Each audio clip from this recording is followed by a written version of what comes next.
Hi friends, welcome to Lexmi.com. இன்னைக்கு நம்ம வீடியோல ஆனியன் புலாவ் எப்படி செய்யலாம் அப்படிங்கறத தான் பார்க்க போறோம். காய் எதுவும் இல்லாத நேரத்துல இந்த புலாவ் சுலபமாவே செஞ்சிடலாம்.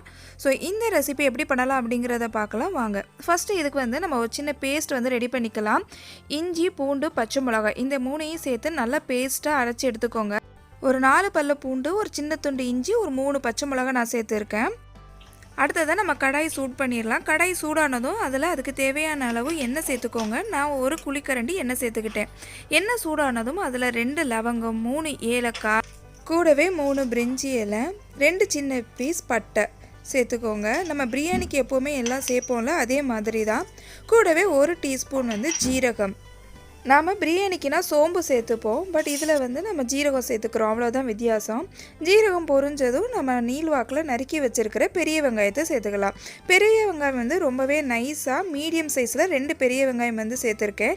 நான் இன்றைக்கி டோட்டலாக 1.5 கப் ரைஸ் எடுத்திருக்கேன். ஸோ அதனால் 2 மீடியம் சைஸ் வெங்காயம் நான் சேர்த்துருக்கேன். வெங்காயம் சேர்த்துட்டு எல்லாம் நல்லா வதக்கி விட்டுக்கலாம். இப்போ இதில் இந்த ரைஸுக்கு தேவையான அளவு நான் உப்பு சேர்த்துக்கிறேன். ஏன்னா குயிக்காக வெங்காயம் வதங்கிடும் அப்படிங்கிறதுனால கொஞ்சமாக உப்பும் சேர்த்து எல்லாத்தையும் நல்லா வதக்கி எடுத்துக்கலாம். வெங்காயம் நல்லா வதங்கினதுக்கப்புறமா இந்த ஸ்டேஜில் இருக்கிறப்போ நம்ம ஆல்ரெடியே அரைச்சி வச்சுருக்கோம்ல இஞ்சி, பூண்டு, பச்சை மிளகாய் பேஸ்ட்டு, அதையும் சேர்த்து நல்லா வதக்கிக்கலாம். ஒரு 2 நிமிஷம் பச்சை வாசனை போகிற அளவுக்கு நம்ம வதக்கி எடுத்துக்கலாம். இப்போது நம்ம பச்சை மிளகாவோட பேஸ்ட்டு, வெங்காயம் எல்லாமே நல்லா சேர்ந்து வதங்கிடுச்சு. இப்போ இந்த ரைஸுக்கு தேவையான அளவு தண்ணி நான் சேர்த்துக்கிறேன். நான் 1 கப் ரைஸுக்கு 2 கப் தண்ணி சேர்த்துக்கிறேன். அதுவே கரெக்டான அளவாக இருக்கும். நீங்களும் அப்படியே சேர்த்துக்கோங்க. தண்ணி சேர்த்ததுக்கப்புறம் எல்லாத்தையும் ஒரு வாட்டி நல்லா கலந்து விட்டுட்டு நல்லா தண்ணியை கொதிக்க விட்டுடலாம். தண்ணி நல்லா கொதிச்சதுக்கப்புறமா தான் நம்ம ரைஸை சேர்த்துக்க போகிறோம். அப்போ தான் அரிசி ஒன்றோட ஒன்று ஒட்டாமல் வரும். இது நான் பாசுமதி ரைஸ் தான். ஒரு 15 நிமிஷம் நல்லா அலசிட்டு ஊற வச்சுருந்தேன். அதையும் இதோட சேர்த்துக்கிறேன். தண்ணிக்குள்ள அரிசியை சேர்த்ததுக்கப்புறமா அரிசியும் தண்ணியுமா சேர்ந்து நல்லா கொதிக்க ஆரம்பித்ததுக்கப்புறமா தான் நம்ம மூடி போட்டு மூடி விட போகிறோம். ஸோ இப்போ பார்த்தீங்கன்னா எல்லாமே ஒன்றா சேர்ந்து நல்லா கொதிக்க ஆரம்பிச்சிருச்சு. இந்த ஸ்டேஜில் நம்ம மூடி போட்டு அப்படியே லோ ஃப்ளேமில் வச்சுட்டு ஒரு 20 நிமிஷம் அப்படியே விட்டுடலாம்.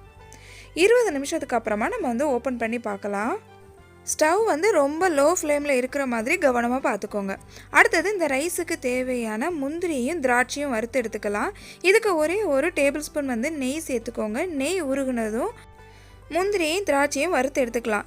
இது பார்த்தீங்கன்னா சுத்த ஆப்ஷனல் தான். ஆனால் இதை சேர்த்துக்கிட்டிங்க அப்படின்னா ரைஸ் இன்னுமே டேஸ்ட்டாக இருக்கும். இப்போ நம்மளோட முந்திரியும் திராட்சையும் ரெடி ஆகிடுச்சு. 20 நிமிஷமும் ஆயிடுச்சு.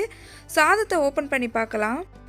ரொம்பவே வாசனையாக நம்மளோட ஆனியன் புலாவும் ரெடி ஆகிடுச்சு. சாதம் பார்த்திங்கன்னா நல்லாவே வெந்துருச்சு. ஒன்றோடு ஒன்று ஒட்டாமல் உதிரியாக ரொம்பவே சூப்பராக ரெடி ஆயிடுச்சு. பார்க்குறப்பவே உங்களுக்கு தெரியும். கடைசியாக இதில் நம்ம பொடியாக நறுக்கி வச்சுருக்கிற கொஞ்சமாக கொத்தமல்லி இலையை தூவி விட்டுக்கலாம். இதுக்கப்புறமா நம்ம ஆல்ரெடி ஃப்ரை பண்ணி வச்சுருக்கோம்ல முந்திரியும் திராட்சையும், அதையும் சேர்த்துக்கலாம். எல்லாத்தையும் சேர்த்துட்டு ஒரு வாட்டி நல்லா கலந்து விட்டுக்கிட்டோம் அப்படின்னா நம்மளோட ஆனியன் ரைஸ் ரெடி ஆகிடுச்சு. புலாவ் ரொம்பவே சிம்பிளாக ஈஸியாக வெறும் வெங்காயம் மட்டுமே இருந்தால் போதும். இதில் சேர்த்துருக்கிற முந்திரியும் திராட்சையும் ஆப்ஷனல் தான். உங்களுக்கு விருப்பப்பட்டால் நீங்கள் சேர்த்துக்கலாம். அப்படி இல்லைன்னா நீங்கள் வெறுமனே கூட செஞ்சு சாப்பிட்லாம். ரொம்பவே ஈஸியான இந்த ஆனியன் மட்டும் வச்சு செய்கிற புலாவ் உங்களுக்கு ரொம்பவே பிடிச்சிருக்கும் அப்படின்னு நினைக்கிறேன். வீட்டில் காய் எதுவும் இல்லாத சமயத்தில் என்ன பண்ணலான்னு யோசிக்காமல் டக்குன்னு ஒரு ஈஸியான ஒரு லஞ்ச் ரெசிபியாக இது இருக்கும் அப்படின்னு நான் நம்புகிறேன். இந்த ரெசிபி உங்களுக்கு பிடிச்சிருந்துச்சு அப்படின்னா மறக்காமல் லைக் அண்ட் ஷேர் பண்ணிடுங்க. அப்படியே Lexmi.com சேனலை சப்ஸ்கிரைப் பண்ணிடுங்க. இதே மாதிரி இன்னொரு சூப்பரான சிம்பிளான ரெசிபியில் நான் உங்களை மீட் பண்ணுறேன். அது வரைக்கும் நன்றி, வணக்கம்.